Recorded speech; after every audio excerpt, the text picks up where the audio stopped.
Terima kasih Yang Mulia. Sebelum kami membacakan pledoi ini, ada yang kami ajukan terlebih dahulu pengantar alat bukti. Dan setelah pengantar alat bukti, kami langsung membacakan pledoinya.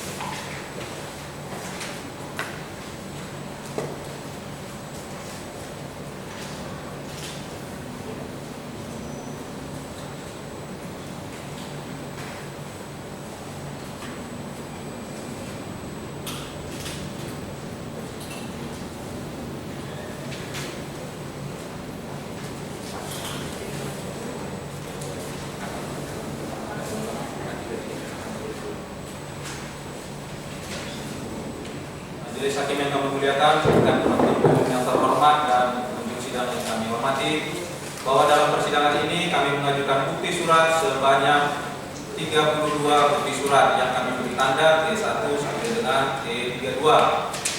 Konstruksi fakta hukum. Konstruksi fakta hukum dalam nota pembelaan ini dibangun dari fakta-fakta yang terungkap di persidangan dan bersesuaian antara bukti surat, keterangan saksi, keterangan ahli, serta keterangan terdakwa. Adapun konstruksi fakta hukum tersebut sebagai berikut: 1. Bahwa telah dianggarkan di dalam APBD Bengkalis tahun anggaran 2012 yang proyek tersebut baru dapat terlaksana tahun 2015 sebanyak 6 proyek. Seluruh proyek tersebut dibahas dalam Komisi 2 DPRD Kabupaten Bengkalis yang kemudian dibahas di Banggar.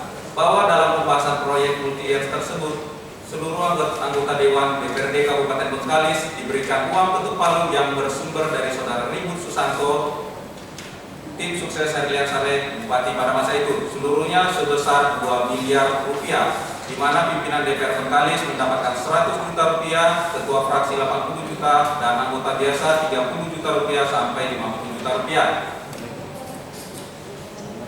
Bahwa lelang proyek multi-years Jalan Duri Seipakning dimenangkan oleh PT CGA pada tanggal 12 September 2013 yang diumumkan pada situs LPSD Bengkalis GoID, kemudian disurati oleh Dinas PU Bengkalis nomor 600 tanggal 7 Oktober 2013.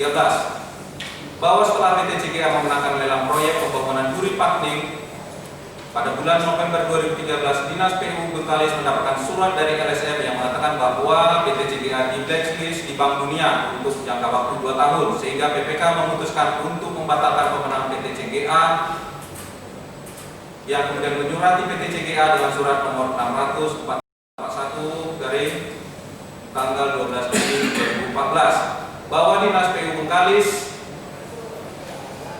surat Dinas PU Bengkalis nomor 600 garing sebagaimana titik 441 tanggal 12 Juni 2014 yang membatalkan PT CGA sebagai pemenang proyek Duri Seipakning telah digugat di Pengadilan Tata Usaha Negara Pekanbaru pada bulan Agustus 2014.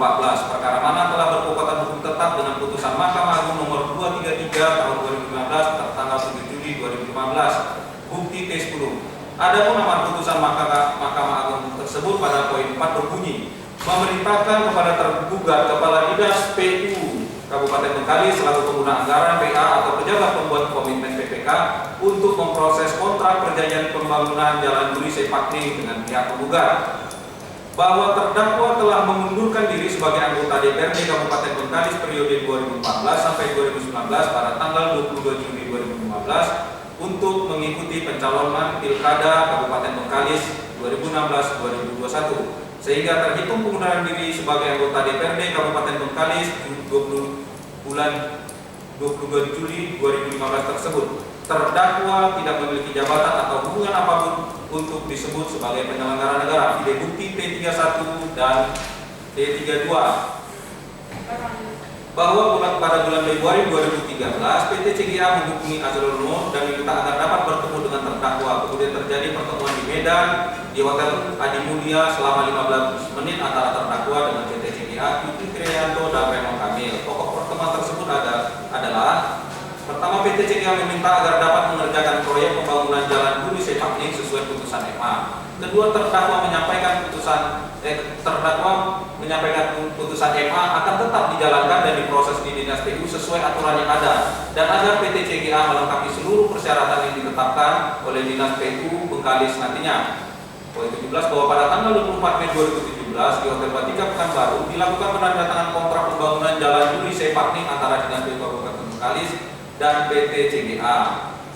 Bahwa benar PT CGA telah memberikan sejumlah uang melalui Azrul Nur pada tanggal 27 Juni 2017, Juli 2017, Juli 2017, pertengahan Juli 2013. Bahwa tidak ada sama sekali disampaikan tujuan pemberian uang dari Ihsan Suwaidi dan Trianto tersebut, sebagaimana adanya persesuaian keterangan antara keterangan Azrul Nur, Ihsan Suwaidi, Trianti dihubungkan dengan keterangan terdakwa.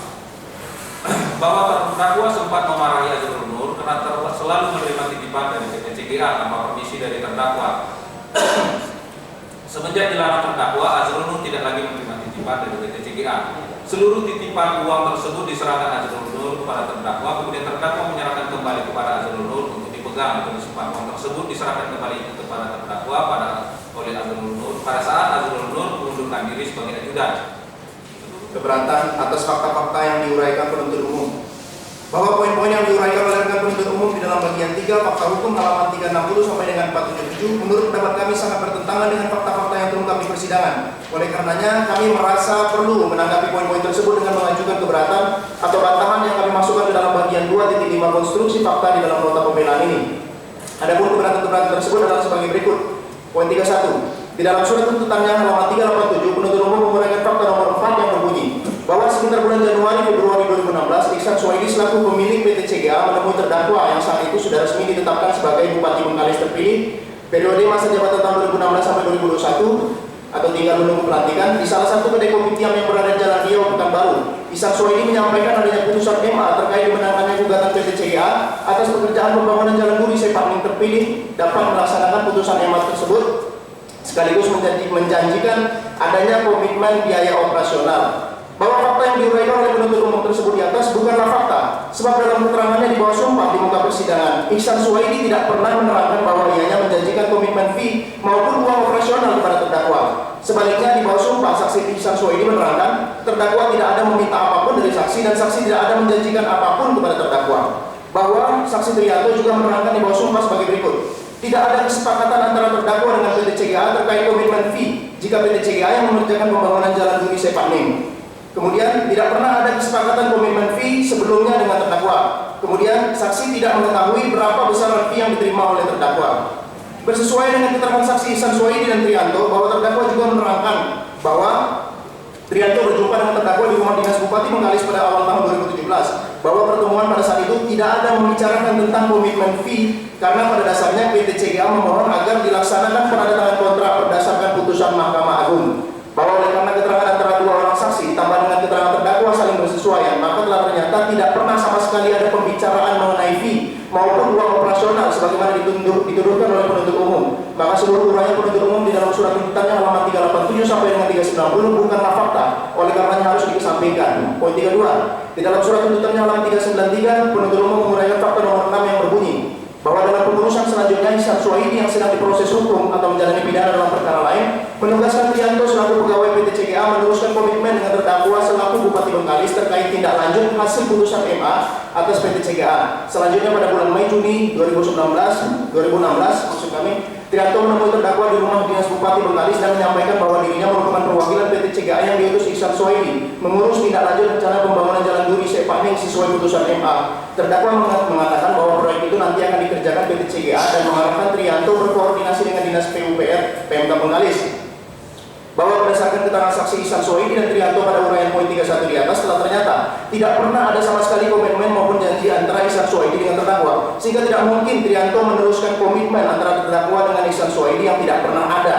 Uraian penuntut umum tersebut juga bertentangan dengan keterangan saksi Ihsan Suwaidi, sebab di dalam keterangannya di bawah sumpah Ihsan Suwaidi sama sekali tidak mengakui pernah mengutus atau menugaskan Trianto sebab Ihsan Suwaidi menerangkan bahwa ianya tidak ada memberikan wewenang ataupun kuasa kepada siapapun agar memberikan sesuatu kepada terdakwa, bahkan mengatakan bahwa Trianto adalah pengkhianat. Maka telah ternyata bahwa uraian penuntut umum di dalam surat tuntutannya fakta nomor 6 halaman 393 sampai dengan 397 bukanlah fakta, oleh karenanya harus dikesampingkan. Poin 33. Di dalam surat tuntutan halaman 426, penuntut umum menguraikan fakta nomor 11 yang berbunyi, pada bulan Juli 2017 Trianto kembali menemui terdakwa di rumah dinas Bupati Bengkalis. Terdakwa menanyakan realisasi komitmen fee dari PT CGA karena dibutuhkan untuk keperluan lebaran. Atas permintaan tersebut, Trianto melaporkan kepada Ihsan Suwaidi dan setelah mendapatkan persetujuan Ihsan Suwaidi, selanjutnya pada tanggal 27 Juni 2017 Trianto menghubungi Azrul Nur Manurung alias Asrul yang sepakat bertemu di pinggir jalan di Kabupaten Royal Asnaf Pekanbaru. Trianto lalu memberikan amplop coklat yang berisi uang sebesar dolar Singapura $170.000 kepada Azrul Nur Manurung alias Asrul yang selanjutnya melaporkan adanya penerimaan uang tersebut kepada terdakwa. Bahwa sebelumnya pada poin 31 pada keberatan terhadap fakta penuntut umum ini telah kami uraikan bahwa antara terdakwa dengan PT CGA maupun terhadap Ihsan Suwaidi dan Trianto telah ternyata tidak pernah sama sekali ada pembahasan mengenai komitmen fee ataupun uang operasional, apalagi menentukan besaran komitmen fee antara terdakwa dan PT CGA. Oleh karenanya tidak mungkin terdakwa ada meminta realisasi komitmen fee dari PT CGA. Sebab saksi Ihsan Suwaidi, Trianto dan terdakwa sendiri menerangkan bahwa tidak pernah ada kesepakatan maupun pembahasan mengenai komitmen fee. Bahwa saksi Azrul Nur Manurung menerangkan di bawah sumpah bahwa terdakwa jarang memegang handphone, bahwa saksi yang sering memegang handphone terdakwa, bahwa terdakwa tidak pernah berhubungan dengan Trianto melalui handphone, bahwa keterangan saksi Azrul juga sesuai dengan keterangan terdakwa, sehingga tidak mungkin terdakwa menghubungi Trianto untuk menanyakan atau meminta realisasi komitmen fee. Bahwa terhadap keterangan saksi Trianto yang mengatakan pernah dipanggil ke rumah dinas Bupati sebelum lebaran sekitar Juli 2017, terdakwa juga mengajukan keberatan.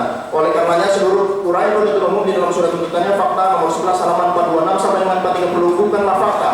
Oleh karenanya harus dikesampingkan. Poin 34. Di dalam surat tuntutannya halaman 430 penuntut umum menguraikan fakta nomor 12 yang berbunyi bahwa sekitar awal bulan Juni 2017 Trianto menghubungi Azrul Nur Manurung alias Asrul yang diperintahkan terdakwa menanyakan realisasi kekurangan komitmen fee. Setelah mendapatkan persetujuan Ihsan Suwaidi, selanjutnya Trianto menghubungi Azrul Nur Manurung alias Asrul untuk menyerahkan sisa komitmen fee sebesar $100.000 Singapura di Hotel Grand Elite Riau. Setelah mengambil uang tersebut, Azrul Nur Manurung alias Asrul melaporkannya kepada adanya penerimaan uang tersebut kepada terdakwa. Bahwa Azrul Nur Manurung di bawah sumpah menerangkan bahwa terdakwa tidak pernah menghubungi Trianto melalui handphone. Biasanya Trianto yang duluan menelepon. Bahwa terdakwa tidak pernah memerintahkan saksi untuk meminta uang kepada pihak PT CGA.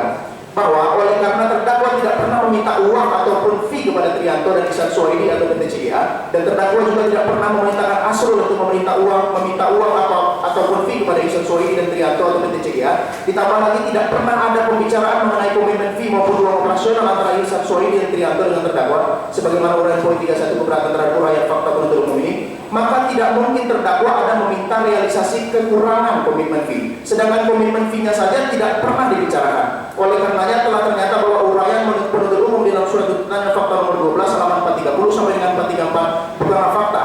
Oleh karenanya harus dikesampingkan. Uraian dakwaan yang nyata-nyata tidak terbukti.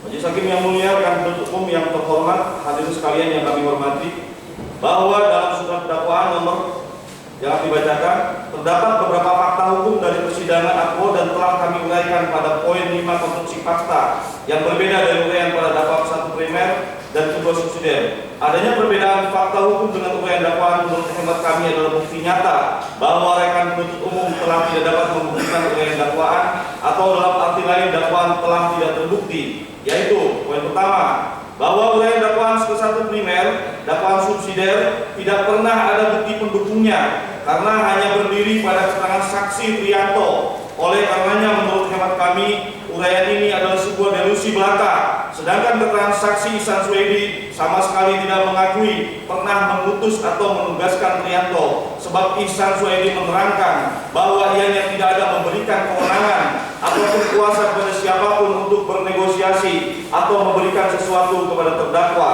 bahkan mengatakan bahwa Trianto adalah pengkhianat. Poin kedua, bahwa uraian dakwaan ke-1 primer junto dakwaan subsidiar tidak terbukti karena bukti KPK BB nomor 100 tidak pernah ditandatangani oleh Abdul Qadir, melainkan ditandatangani oleh Heru Wahyudi dan Indra Gunawan atau ER dengan kolom tanda tangan yang kosong. Poin ketiga, bahwa uraian-uraian dakwaan ke-1 primer junto dakwaan subsidiar tidak terbukti karena berdasarkan fakta persidangan, keterangan saksi Trianto, Raymond Kamil, dan Azrul Nur, keterangan terdakwa, pertemuan di Medan tidak ada membahas tentang komitmen fee kepada terdakwa dan tidak ada penyerahan uang sebesar 1.500 atau Rp1.500.000. Adanya perbedaan fakta hukum dengan uraian dakwaan adalah sebuah fakta bahwa rekan penuntut umum tidak dapat membuktikan dakwaannya atau dalam arti dakwaan tidak terbukti. Analisa yuridis. Majelis Hakim yang mulia, rekan penuntut umum yang terhormat, hadirin sekalian yang kami hormati, bahwa penuntut umum di dalam surat dakwaan analisa yuridis halaman 444 sampai dengan 477 telah menguraikan unsur pada dakwaan ke-1 primer dan dakwaan kedua. Namun, kami penasihat hukum terdakwa tidak sependapat dengan uraian-uraian penuntut umum tersebut. Oleh sebab itu, segala analisa terhadap unsur-unsur pada pasal tersebut akan kami uraikan dalam poin 4 analisa yuridis nota pembedaan ini. Analisa yuridis terhadap dakwaan ke-1 primer, bahwa di dalam tuntutan halaman 445 dakwaan A dakwaan ke-1 penuntut umum merumuskan sebagai berikut. Adapun ketentuan pasal 12 huruf A Undang-Undang tentang Pemberantasan Tindak Pidana Korupsi pada dakwaan ke-1 primer rumusannya menyatakan sebagai berikut. Jangan dibacakan. Berdasarkan rumusan di atas, unsur-unsur delik yang akan dibuktikan pada dakwaan ke-1 primer adalah sebagai berikut. Yang pertama, pegawai negeri atau penyelenggara negara. Yang kedua, menerima hadiah atau janji. Yang ketiga, padahal diketahui atau patut diduga bahwa hadiah atau janji tersebut diberikan untuk menggerakkan atau melakukan atau tidak melakukan sesuatu dalam jabatannya yang bertentangan dengan kewajibannya. Poin 4, tambah penerapan ketentuan pasal 64 ayat 1 KUHP karena perbuatan yang dilakukan terdakwa dipandang merupakan perbuatan berlanjut, bahwa oleh karena penasihat hukum tidak sependapat dengan uraian serta penjelasan mengenai unsur-unsur oleh penuntut umum, maka kami akan menguraikan sebagai berikut. Poin pertama, unsur pegawai negeri atau penyelenggara negara, bahwa pasal 1 angka 2 Undang-Undang Nomor 131 Tahun 99 jangan dibacakan, bahwa penuntut umum di dalam dakwaannya halaman 2 Yuntot surat tuntutan halaman 445 bagian A dakwaan ke-1 poin 4 telah mendakwa bahwa terdakwa telah melakukan suatu perbuatan berlanjut yang berarti bahwa subjek hukum atau pelaku tindak pidana yang didakwakan dalam dakwaan ini haruslah satu orang yang sama dengan kapasitas jabatan publik yang sama, bahwa penuntut umum pada dakwaan ke-1 primer Junto uraian surat tuntutan halaman 360.1 mengakui fakta bahwa terdakwa dilantik menjadi Bupati Bengkalis pada tanggal 17 Februari 2016, sehingga berdasarkan fakta berikut, bahwa terdakwa telah mengundurkan diri sebagai anggota DPRD Kabupaten Bengkalis periode 2014 sampai dengan 2019 pada bulan 22 Juli 2015 untuk mengikuti pencalonan Pilkada Bengkalis 2016-2021, 2021, bukti T31 dan T32, sehingga terhitung 22 Juli 2015 terdakwa tidak memiliki jabatan atau hubungan apapun untuk disebut sebagai pegawai negeri atau penyelenggara negara, bahwa terdakwa dilantik menjadi Bupati Bengkalis pada tanggal 17 Februari 2016 setelah Mahkamah Konstitusi tidak menerima atas gugatan perkara nomor perkara 103-PHP-BUP 2016, bahwa sekitar awal Januari 2016 Ihsan Suwaidi kembali mengajak terdakwa bertemu di Plaza Indonesia Jakarta, tepatnya di Starbucks. Setelah pertemuan tersebut, Ihsan Suwaidi menitip kepada Abzul Manurun amplop berisi uang senilai 100.000 atau senilai 1 miliar rupiah, bahwa telah ternyata permulaan tindak pidana berdasarkan surat dakwaan yang diduga dilakukan oleh terdakwa adalah pada Januari 2016, sedangkan terdakwa baru dilantik pada tanggal 17 Februari 2016, sehingga pertemuan yang dilakukan oleh terdakwa di Plaza Indonesia bukanlah sebagai pegawai negeri maupun penyelenggara negara, sebab terdakwa belum menerima gaji dari negara dan belum diserahi tugas negara apapun, dan bukan pula sebagai anggota DPRD Kabupaten Bengkalis, bahwa perbuatan-perbuatan yang dilakukan terdakwa terjadi terhitung 22 Juli 2015 sampai dengan 16 Februari 2016 tidak dapat dikualifikasikan sebagai perbuatan dalam kapasitas penyelenggara negara. Hal ini didasarkan pada pengertian pasal-pasal pidana yang bersifat rigid dan tentunya berbeda kapasitas dan kewenangan antara terdakwa sebelum dan sesudah dilantik menjadi Bupati Bengkalis, bahwa oleh karena perbuatan pidana yang didakwakan oleh penuntut umum merupakan perbuatan berlanjut, sedangkan terdakwa pada bulan Januari 2016 bukanlah pegawai negeri maupun penyelenggara negara, maka unsur pegawai negeri atau penyelenggara negara tidak terpenuhi, bahwa sedangkan berkaitan perbuatan-perbuatan terdakwa telah dilantik sebagai penyelenggara negara terhitung tanggal 17 Februari 2016, sebagaimana dakwaan dan pembuktian di persidangan, menurut kami, hemat kami, tidak bisa dinyatakan terbukti sebelum unsur-unsur tindak pidana lainnya dapat dibuktikan.